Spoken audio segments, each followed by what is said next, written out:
दोस्तों नमस्कार। मैं डॉक्टर संजीव कुमार आज अनुस्वार मंच पर आपकी भेंट कराऊंगा राजेंद्र जोशी जी से, जो बीकानेर के रहने वाले हैं और सामाजिक गतिविधियों के साथ साथ साहित्य की संरचना में भी संलग्न हैं। तो आज हम उनकी साहित्य यात्रा का खुलासा करेंगे और पड़ताल करेंगे। स्वागत है राजेंद्र जी। बहुत बहुत आभार डॉक्टर संजीव कुमार जी। आपसे बातचीत करके हमको अच्छा लगेगा और जिस तरीके से वर्तमान समय में आप साहित्यिक सर्जना में रत रहते हुए और आपने जिस तरीके से पूरे देश के साहित्यकारों से इंडिया नेटबुक के माध्यम से पाठकों को और हम लोगों को परिचय कराया है, वो मुझे लगता है कि किसी घटना से कम नहीं है। तो शुरू करें। कहां से शुरू हुई आपकी साहित्यिक यात्रा, कब, कैसे और किसकी प्रेरणा रही आपके लिए? ये बहुत मुश्किल होता है संजीव जी, किसी की साहित्यिक यात्रा की शुरुआत को रेखांकित करना, क्योंकि व्यक्ति जो है वो साहित्य में सदा से ही लगा हुआ होता है, चाहे वो कोई भी काम करता है जी। हम लोग ये मानते हैं कि साहित्य कई प्रकार से रचा जाता है। बहुत सारे हमारे जैसे मैं आपको राजस्थान के अंदरूनी हिस्से की बात करूं तो यहाँ पर मौखिक साहित्य की भी काफी परंपरा रही है जी। और मौखिक साहित्य जो कहते हैं करते हैं तो उनको भी हम साहित्य का विद्यार्थी मानते रहे हैं। ये उसी तर्ज पर हम भी स्कूल और कॉलेज के माध्यम से जब डिबेटिंग सोसाइटी और डिबेटर के रूप में अपनी साहित्यिक यात्रा को मैं मानता हूँ। जब मैं स्कूल में था तब भी डिबेट में हिस्सा लेता था, कॉलेज में भी डिबेट में हिस्सा लेने लगा और उसके बाद में कॉलेज स्तर पे मुझे डिबेट के साथ साथ डूंगर कॉलेज में एक मनीषा पत्रिका निकला करती थी। उस समय कॉलेज की पत्रिकाएं बहुत चर्चित हुआ करती थी। डिबेटर होने के नाते हमारे प्रोफेसर ने कहा कि तुम लिख करके भी दीजिए। तो मेरी सबसे पहली रचना जो है वो 79 में मनीषा में छपी और उसके बाद में आप देखिए कि आगे इस काम में हम लोग लगे रहे और साहित्य पढ़ना लिखना सब कुछ चलता रहा। लेकिन धीरे धीरे मेरी नौकरी एक ऐसे विभाग में लग गई कि उसमें साहित्य रचाना लोगों को जोड़ना, मैं साक्षरता विभाग में नौकरी लग गया। तो साक्षरता विभाग में संजीव जी बड़ा आंदोलन लोगों को पढ़ाने लिखाने का, तो उसमें साहित्यकारों को जोड़ करके उनकी रचनाओं को हम तैयार करते, प्रवेशिकाएं तैयार करते। तो मैं एक लंबे समय तक मैं अपना साहित्य सर्जन नहीं कर पाया, बल्कि लोगों के साहित्य सर्जन को नव साक्षियों को पढ़ाने में लग गया। ऐसी स्थिति में आप देखिए कि एक बड़ा अंतराल मेरे सर्जन में रहा और पूरे देश में चले साक्षरता आंदोलन में मैं जुड़ गया। उसके बाद मेरी जो जब साक्षरता का आंदोलन कुछ मंद हुआ, तब मैं मेरे पूरे जोश खरोश के साथ वापस साहित्य में लग गया। और मुझे अगर अपन बात करें तो जो साहित्य की प्रेरणा या साहित्य की मेरी दादी जो थी वो लोक कथाएं कहा करती थी। और लोक कथाओं को हम लोग सुनते थे। आज भी मुझे जो महिलाएं, मेरी दादी जो और आस पड़ोस की औरतों को लोक कथाएं कहती थी, वो लोक कथाएं मैं उनके पास बैठ के सुनता था, और उन लोक कथाओं को मैं आज भी मुझे याद आती है, आज भी मुझे वो स्मरण होती है। तो लोक कथाओं को सुनते सुनते मुझे लिखने पढ़ने का शौक हुआ। वाह, ये मेरी साहित्यिक यात्रा की शुरुआत मेरी दादी के माध्यम से मैं मानता हूँ। वो प्रेरणा स्रोत बनी आपके। जी जी जी जी, बहुत सुंदर। पुराने समय में जो बुजुर्ग महिलाएं होती थी, उनको इतनी कहानियां याद होती थी, इतनी लोक कथाएं याद होती थी कि वो हर दिन नई कथा सुनाती रहती थी। तो आप देखिए ना कि मैं इसीलिए मैं कहता हूँ कि साहित्य को केवल कलम और कागज तक सीमित नहीं रख सकते। ठीक बात है। वो पुरानी महिलाएं जो है, वो उनको जितनी लोक कथाएं याद होती थी, हमारे आज भी बड़े साहित्यकारों को इतनी लोक कथाएं आज भी याद नहीं होती जी। तो वो महिलाएं जो थी वो, और आप हर अवसर की लोक कथा वो कह सकती थी। बिल्कुल ठीक बात है। हर अवसर की, हर तीज त्योहार की। तो ऐसे में जो साहित्य है उसको हम दरकिनार नहीं कर सकते, वो भी साहित्य है। अब मैं जानना चाहूंगा कि आपकी पहली कविता 79 में छपी, क्या आपको याद होगी वो कविता या उसके कुछ अंश? नहीं, वो तो मनीषा में छपी थी, उसके बाद मैंने उसको किसी किताब में लिया नहीं। अच्छा, तो आपकी सबसे इंटरेस्टिंग या सबसे ज्यादा जो आपको रुचिकर लगती है, ऐसी कोई कविता होगी? मैं आपको एक कविता के साथ साथ मैं आपको कहानी पे लाता हूँ, या कहानी में चलेंगे, कविता क्लोज कर देना पहले, है ना सर? अच्छा, पहले अपन कविता को मैं बताता हूँ आपको।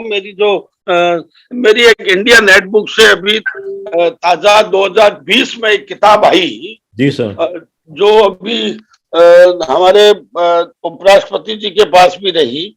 मैं उस किताब की जो कविता जो मुझे बहुत पसंद है। जी सर। मैं वैसे तो देखिए कि हर रचनाकार को हर रचना जो है ना वो हमेशा पसंद होती है। बिल्कुल। कई बार ये कहते हैं कि आपको जो सबसे पसंद है, तो रचनाकार को तो, एक बाप को तो सारे बच्चे पसंद है, हर बेटा पसंद है, चाहे वो बिगड़ा हुआ हो या अच्छा हो या कुछ भी हो। जी। तो रचनाकार को तो, लेकिन रचनाकार को वो रचना के बाद में उस तक सीमित नहीं रहना चाहिए, उसको आगे आना चाहिए। तो ऐसे में मैं आपको ये देखिए, कल के रास्ते। जी सर। शायद कल मेघ बरस पड़े, जेठ की दोपहरी में कौन सी दिशाओं में कल क्या हो। जी। शायद कल मेघ बरस पड़े, जेठ की दोपहरी में कौन सी दिशाओं में कल क्या हो। रास्ते सारे डूब जाएंगे, तालाब फिर भी नहीं भरे जाएंगे कल। रास्ते सारे डूब जाएंगे, तालाब फिर भी नहीं भरे जाएंगे कल। किसान हल लेकर जाएगा कल की शाम से पहले खेत में। हुक्का फिर भी चलता रहेगा गांव की चौपाल पर कल आने से पहले। शहर की सड़कें टूट जाएगी, रास्ते बदल जाएंगे घर के कल से।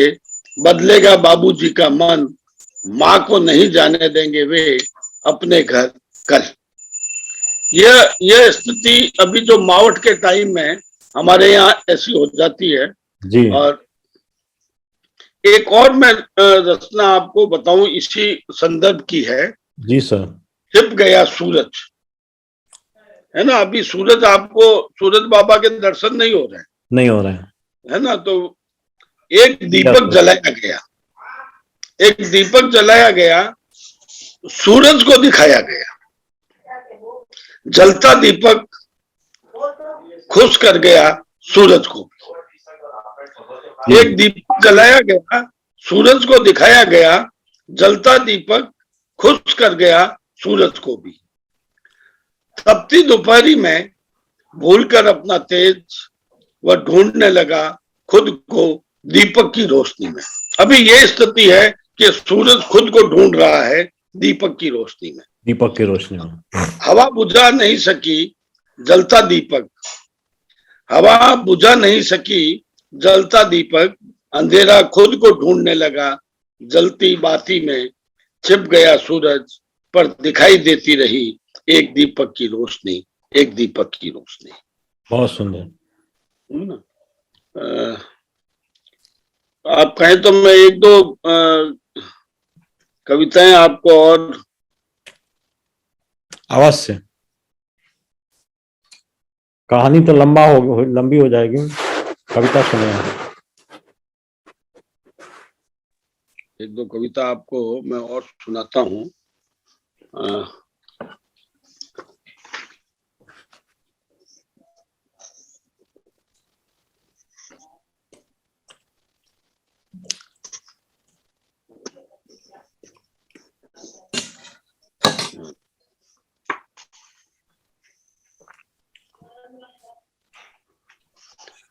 सूरज में तारों की तलाश, तो आपकी लेटेस्ट बुक है जी, उसी की शीर्षक कविता है।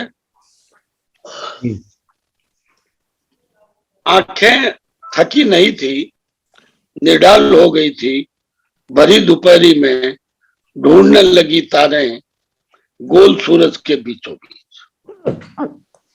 आंखें थकी नहीं थी, निढाल हो गई थी, भरी दोपहरी में ढूंढने लगी तारे गोल सूरज के बीचों बीच।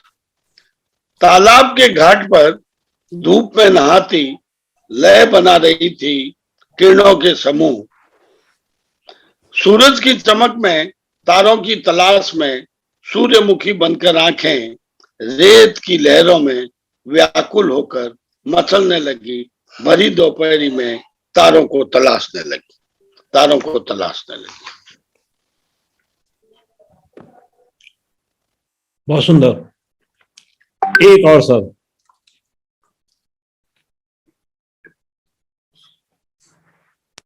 मैं रचना आपको सुनाता हूँ। देखिए, एक और रचना जो है। हेलो जी सर। ये बंद कैसे हो गया सर? आ गया आ गया, आ गया। कोहरा, घना कोहरा करता है जब आकाश की परिक्रमा, शाखाओं से हौले हौले गिरती है बर्फीली बूंदें पत्तों पर। वाह। घना कोहरा करता है जब आकाश की परिक्रमा, शाखाओं से हौले हौले गिरती है बर्फीली बूंदें पत्तों पर। घना कोहरा नहीं देख पाता हिचकियां लेते पेड़ों को, मौन डालियां झपकते पत्ते भी बूंदों के आगोश में पुकारते हैं चिड़ियों को। घना कोहरा पेड़ों पर से गुजरते हुए प्राप्त करता है अपना सर्वस्व, अपना सर्वस्व।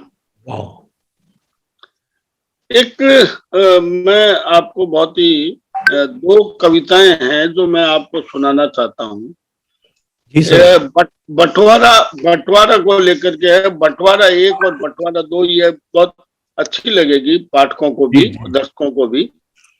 मान रखेंगे तुम्हारा, मान रखेंगे तुम्हारा, धूप तुम्हारी छाव हमारी, धूप तुम्हारी छाव हमारी, दिन तुम रखो रात हमारी, आओ भोर का बंटवारा कर ले। वाह। आओ भोर का बंटवारा कर ले। तुम चाहो तो आधी धूप औरों को दे दें जी। तुम चाहो तो आधी धूप औरों को दे दें, आधी के 2 हिस्से कर लें, छाव की चीजत मेरे हिस्से, बाकी छाव औरों को बांट दें। सूरज चांद का भरोसा मुझको, धरती का बंटवारा कर लें, धूप तुम्हारी छाव हमारी, आओ हम बंटवारा कर लें, आओ हम बंटवारा कर लें। एक और है बंटवारा 2। मान रखेंगे तुम्हारा, ईंट तुम्हारी, गारा हमारा। मान रखेंगे तुम्हारा, ईंट तुम्हारी, गारा हमारा, दीवार तुम ले लो, कच्चा आंगन साझा रख लो। मान रखेंगे तुम्हारा, ईंट तुम्हारी, गारा हमारा, दीवार तुम ले लो, कच्चा आंगन साझा रख लो। तुम चाहो तो घर रख लो, तुम चाहो तो घर भी रख लो, रीति रिवाज मेरे हिस्से कर दो। पिता की पेंशन तुम रख लो, पिता की पेंशन तुम रख लो, बहन की शादी मेरे हिस्से, किराया भाड़ा भी तुम ले लो।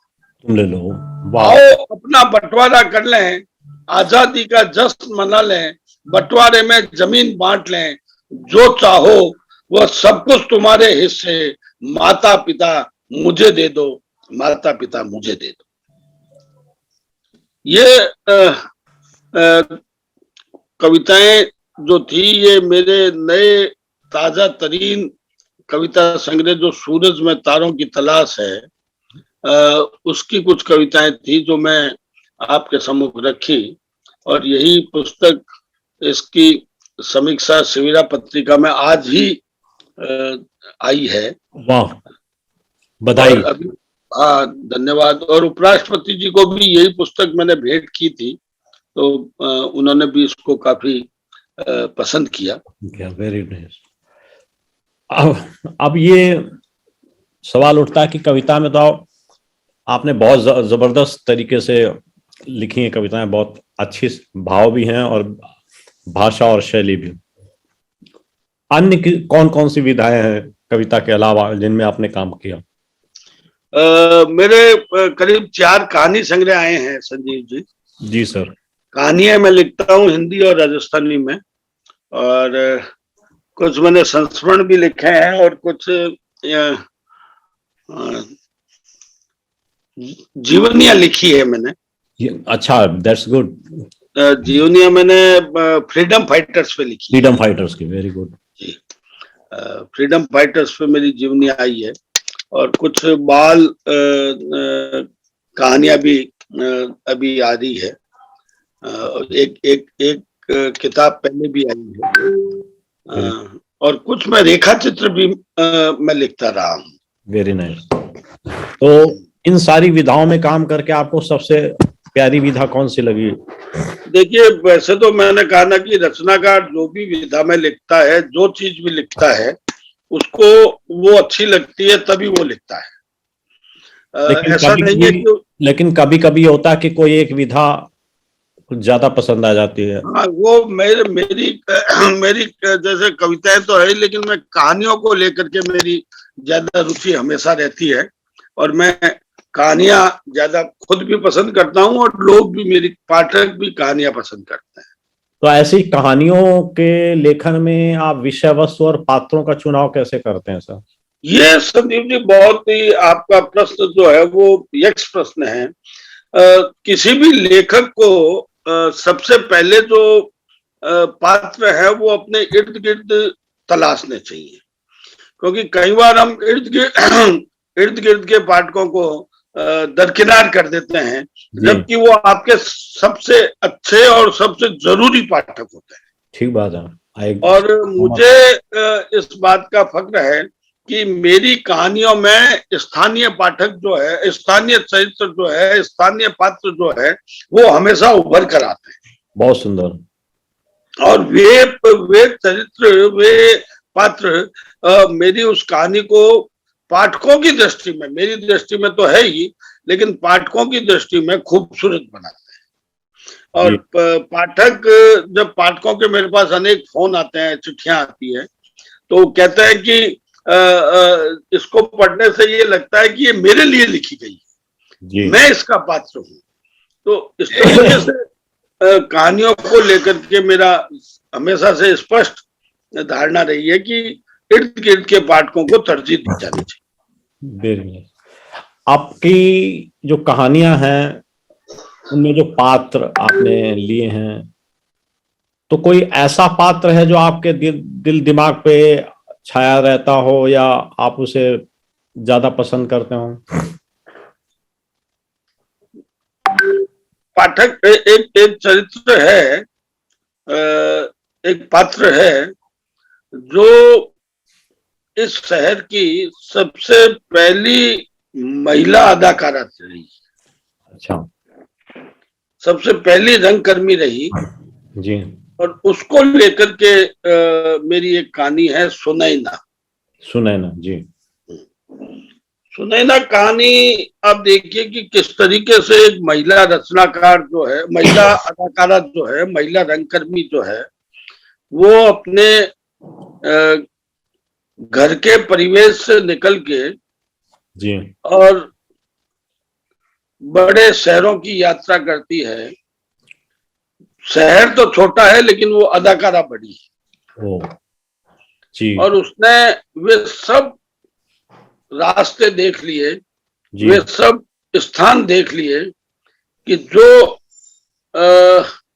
बहुत सारी महिला कलाकार या महिलाएं नहीं देख पाती। जी।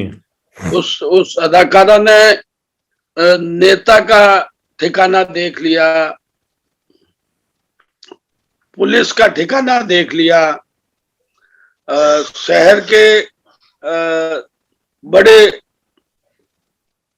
प्रतिष्ठित लोगों का घर देख लिया, उसने फोटोग्राफी देख ली, क्या क्या नहीं देखा। और उसने मंच को देख लिया रंगकर्म के माध्यम से।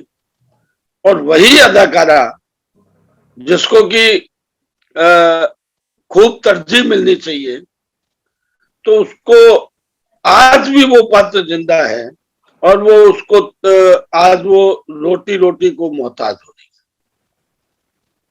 है। आप देखिए, उसको लेकर के मेरी एक कहानी है, सुनैना। बहुत अच्छा, आपने कहानी की थीम भी बता दी, उसकी विषय वस्तु बता दी और पात्र के बारे में भी आपने बता दिया। अब सवाल ये आता है कि आपकी जो रचना संसार है वो काफी व्यापक और विविध प्रकार के विधाओं से सजा हुआ। तो कुल कितने ग्रंथ आपने अभी तक लिख चुके हैं?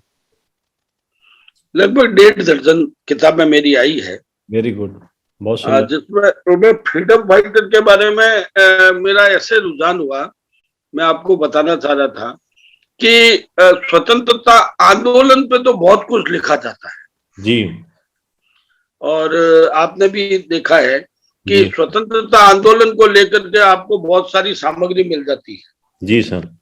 लेकिन स्वतंत्रता सेनानियों पर बहुत कम जानकारी आपको मिलती है।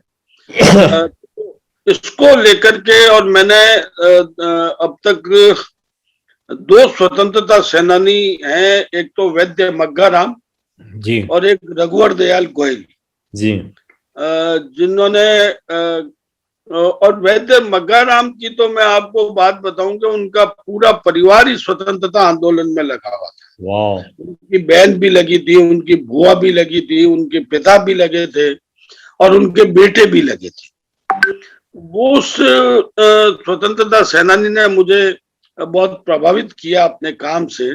तो उसको लेकर के मैंने राजस्थानी और हिंदी दोनों में वैद्य मग्गाराम राजस्थान के स्वतंत्रता सेनानी पे काम किया। और दूसरे स्वतंत्रता सेनानी रघुवर दयाल गोयल थे, जिन्होंने बड़ा नेतृत्व किया और बीकानेर जैसे छोटे शहर में खादी आंदोलन को उन्होंने आगे बढ़ाने में बहुत बड़ी भूमिका अदा की। तो उनको लेकर के भी मैंने किताब लिखी और उनकी एक किताब जो है वो राजस्थान सरकार के राजस्थान स्वर्ण जयंती समारोह समिति ने हिंदी अकादमी ने छापी थी। बहुत सुंदर, बधाई। सर जी, आजकल लेखकों के द्वारा बहुत कुछ लिखा जा रहा है, लेखन विस्फोट जिसे कहना चाहिए हो गया, किंतु पाठक उतना प्रभावित नहीं हो रहा। आपकी दृष्टि में क्या कारण है इसके? देखिए, यहाँ ये थोड़ा सा एक बड़ी बहस का विषय है संजीव जी, हो क्या रहा है कि जो लेखक वो ये मानते हैं कि लेखकों के लिए लिखा जा रहा है, जबकि लेखन सही। लेखकों के लिए नहीं है, पाठकों के लिए है। जी बिल्कुल सही। और वो लेखकों के, और वो अपनी प्रतिक्रिया भी लेखकों से ही चाहते हैं। और वो आलोचक भी जो होता है वो भी लेखक ही होता है। ठीक बात। आलोचक कोई अलग से तो होता नहीं है, कोई पदवी तो है नहीं आलोचक की, लेखकों में से ही निकलता है। कई बार लोग ये कहते हैं कि जब आलोचना होती है तो क्या सपाट है इनकी कविताएं, समझ में तुरंत आने वाली कहानियां हैं, तो भैया उनको ये कहिए कि समझ में नहीं आएगी तो पाठक कैसे समझेगा? पाठक कैसे समझेगा? और इसीलिए उनको पाठक नहीं मिलते हैं।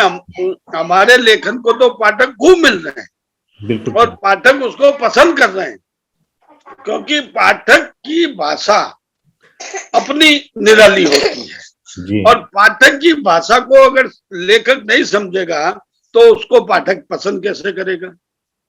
पाठक संसार जो है वो कई बार कहते हैं नहीं नहीं हमने तो पूरी दुनिया के, अरे भैया तुम्हारी किताब पहुंचती नहीं है 100 किलोमीटर से आगे, और जहां 100 किलोमीटर तक किताब पहुंच रही है उस पाठक को तुम पहले टच नहीं कर रहे हो। नहीं 100 किलोमीटर कभी कभी तो घर के बाहर नहीं जाते, घर के बाहर नहीं जाती सर। 5 आथर कॉपी ले करके आदमी जाना उनको सजा लेता है और भूल जाता है, सोचता है हमने कविता किताब मेरी छप गई, बस अब क्या करना। और फिर वो कहता है कि पाठक नहीं है, पाठक है, पाठक को रचना चाहिए। इसीलिए मेरी हर रचना संजीव जी पाठक की भाषा में लिखी जाती है। बिल्कुल ठीक बात है, तभी वो समझेगा। और मुझे आज भी फक्र है, क्योंकि इंडिया नेटबुक जो है वो अगर जारी नहीं करता, मैं आज भी कह सकता हूं कि सूरज में तारों की तलाश अमेज़न से मंगवाने वाली उस वर्ष में सबसे अधिक पाठकों ने अगर मंगाई है तो ये किताब मंगाई जी। ये मुझे जानकारी है। अब लेकिन पाठक को अपनी उसकी भाषा में आप परोसिए, उसकी रचना वो उसकी कहानियां उसकी भाषा में परोसिए। वो कहते हैं कि सरल भाषा है। अब होता क्या है कि दूसरा लेखक कहता है कि यार सरल भाषा क्यों लिख दिया? अरे तो भैया पाठक सरल भाषा चाहता है ना। बिल्कुल ठीक बात है। ये है चक्कर संजीव जी। लेकिन ये जो डिजिटल पीरियड आ गया है, सारा कुछ ऑनलाइन हो रहा है, इससे आपको क्या लगता है साहित्य को क्षति पहुंचेगी या फायदा होगा? साहित्य को जबरदस्त क्षति पहुंचेगी, लेकिन ये बहुत लंबे समय तक रहने वाला नहीं है। ये कोरोना ने हमको दिया है। और डिजिटल में कोई भी मतलब इतना पूरा देख लेंगे पूरा पढ़ नहीं सकता। डिजिटल में तो देख सकता है, पढ़ना तो किताब रूप में ही होगा। हाँ, किताबों में एक नशा भी तो होता है ना। हाँ, कागज और स्याही की खुशबू एक नशा पैदा करती है। किताब हाथ में लिए बगैर मजा नहीं आता, और आप पढ़ते पढ़ते आराम की नींद सो सकते हैं। मैं कह रहा हूँ कि डिजिटल में तो पढ़ना नहीं है, देखना है बस। जी। तो एक व्यक्तिगत प्रश्न पूछता हूँ, लेखन कार्य के अलावा आपके क्या क्या अभिरुचियां हैं? लेखन कार्य के अलावा देखो नौकरी तो करनी पड़ती है, नौकरी तो करते ही है। इसके अलावा मैं सामाजिक में एक्टिविस्ट भी हूँ। हाँ, वही मैं जानना चाहता हूँ। मेरा ये मानना है संजीव जी कि अच्छे लेखक के लिए एक्टिविस्ट होना बहुत जरूरी है। बिल्कुल ठीक बात। क्योंकि अगर समाज में वो नहीं रहेगा तो उसको ना तो प्लॉट मिलेंगे, ना आपको जानकारियां मिलेगी, ना समाज की हकीकत के बारे में आप जानकारी ले पाएंगे। बिल्कुल ठीक कह रहे हैं। सामाजिक परिवेश से दूर होते ही लेखक जो है ना वो एकाकी हो जाता है। हाँ, एकाकी हो जाता है। मेरे बहुत सारे जो लेखक मित्र हैं वो केवल कमरे में बैठ करके और अपनी मूल्यांकन करते रहते हैं, समाज में आते हुए कतराते हैं, और वो अपना समय ये मानते हैं कि या क्यों अपना ये काम नहीं है। बल्कि लेखक का लेखन से भी पहला काम एक एक्टिविस्ट के रूप में, एक्टिविस्ट के रूप में, और समाज की हर गतिविधि, वो समाज का हिस्सा ही तो है लेखक। बिल्कुल ठीक बात है। और समाज की हर गतिविधि में उसको शामिल होना चाहिए। और मैं आपको ये निवेदन कर दूं कि मैं डॉक्टर पुरुषोत्तम अग्रवाल के साथ पीसफुल को एग्जिस्टेंस पर मैं लंबे समय तक काम करता रहा, और पुरुषोत्तम और हम लोगों ने शांतिपूर्ण सह अस्तित्व को लेकर के और हमने बड़ा काम किया, और पूरी 6 देशों में एक साथ हमने काम किया। और उसमें बीकानेर की जो शांतिपूर्ण सह अस्तित्व की स्थितियां है उस पर मैंने 1 वर्ष तक रिसर्च किया, और उस रिसर्च को जब हमने हैदराबाद में रखा तब लोगों का ये मानना था कि ये चीज एक लेखक एक्टिविस्ट होगा तभी समाज के सामने आएगी, तभी कर पाएगा। और मैं सामाजिक कामों में हमेशा रुचि लेके काम करता हूं, और मैं अपने आप को एक सामाजिक कार्यकर्ता के रूप में भी रखता हूं। बहुत सही, बहुत सही। अब अंत में आपसे पूछना चाहूंगा कि जो नए लेखक आ रहे हैं, जो उदीयमान लेखक हैं, उन लेखकों को आप क्या संदेश देना चाहेंगे?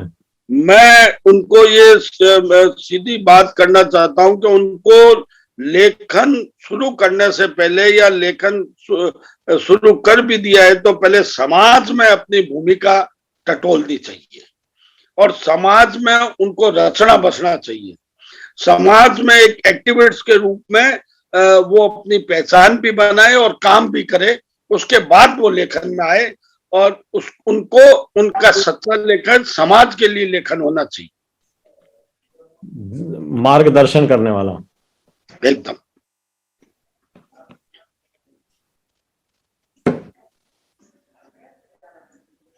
पाठकों के लिए आप कोई संदेश देना चाहेंगे? पाठकों के लिए तो यही है कि वो अपनी रुचि की किताबें पढ़ें, और रुचि की किताबें पढ़ के लेखकों को सुझाव भी दें, क्योंकि बहुत सारे हमारे लेखक जो है वो अपनी रचनाओं में जो बातें लिख देते हैं वो बहुत परे होती है, हकीकत से परे होती है, काल्पनिक होती है, तो उसकी सच्चा मूल्यांकन एक आलोचक नहीं बल्कि एक पाठक ही कर सकता है। तो पाठकों को भी सजग रहना चाहिए, मैं ये मानता हूँ। बिल्कुल ठीक। और अंत में छोटे भाई को क्या संदेश देना चाहेंगे? आपको तो ये संदेश देना चाहूंगा कि आप एक देश के हिंदी के वरिष्ठ कवि हैं, बड़े साहित्यकार हैं, और आपकी किताबें अब गिनती से बाहर हो गई हैं, क्योंकि जब आप पहली बार मिले थे तब भी आपके कविता संग्रह तो हो गए थे 20, और अब तो गिनती से बाहर होने लग गए।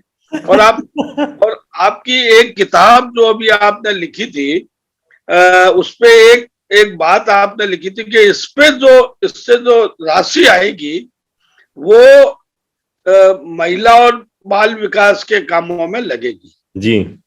तो उसको आप ऐसे कर लें, मेरा निवेदन है जी सर। ये दोरों की धरती है, बहुत पिछड़ा इलाका है, उसको ये लिख दें कि इसमें जो भी राशि आएगी वो सारी राशि बीकानेर के महिला एवं बाल विकास में खर्च होगी। ठीक है सर, वो तो योजना कहीं भी बना लेंगे। हाँ, नहीं, उसको ये करें, और आप लिखते रहें, और आप किताबें जिस तरीके से छाप रहे हैं एक संस्थान के डायरेक्टर के रूप में, मुझे उम्मीद बंधी है कि पूरे देश में वो साहित्य जाएगा, और आपका खुद का भी साहित्य इससे प्रभावित नहीं होगा।